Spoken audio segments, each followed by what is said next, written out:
synthetic biology to me, I am thinking about anything and everything you can produce with living cells and trying to get new materials and existing materials produced in that way.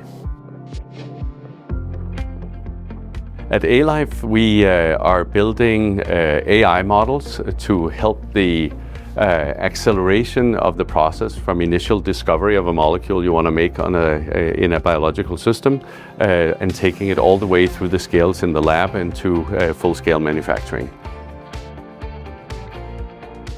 So actually I would say it's in the process of optimizing the cell and doing that at different scales.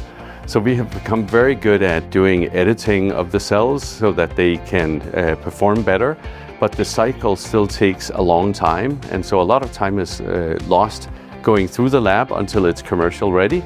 And then when you get to the commercial scale, we see that often the predictions that worked in small scale don't actually work at big scale, and then time is lost again. So that's the entire loop that we need to optimize.